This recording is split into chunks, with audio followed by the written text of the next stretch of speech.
ஒரு நல்ல பணக்கார வீட்டுல எல்லாத்தையும் சாப்பாடு கொடுத்துட்டு வளர்த்துருவாங்க. வளர்த்தா மூளை வேலை செய்யாது.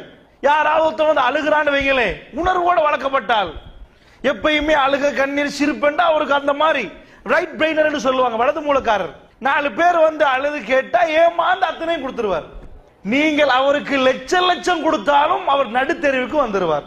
அவர் இடது மூலக்காரராக இருந்தா பெத்த தாய்க்கே கணக்கு பார்ப்பார்.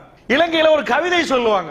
தாய் போய் பிள்ளைகிட்ட கேட்டாமா, மகன் எனக்கு வந்து ஏதாவது தான், ரொம்ப கஷ்டமாக இருக்குது, வாழ்வாதாரம் ஏதாவது தாண்டு. மகன் அளந்து பார்த்து எண்ணி போட்டு சரியா கணக்குல புட்டுங்கி கொடுத்தானாம். அவ சொன்னாவான் சிங்கள மொழியில, அந்த கவிதை இருக்கு, நான் தமிழ்ல சொல்றேன்.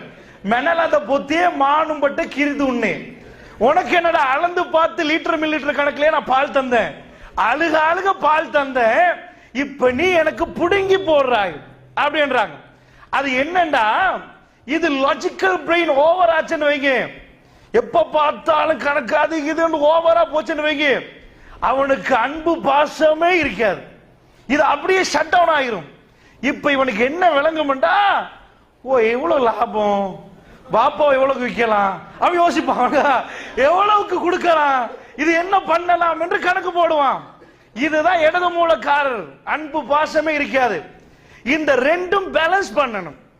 இந்த ரெண்டையும் எப்படி பேலன்ஸ் பண்ணலாம்டா, உங்க பிள்ளைய வீட்டுல வச்சா பேலன்ஸ் ஆகாது.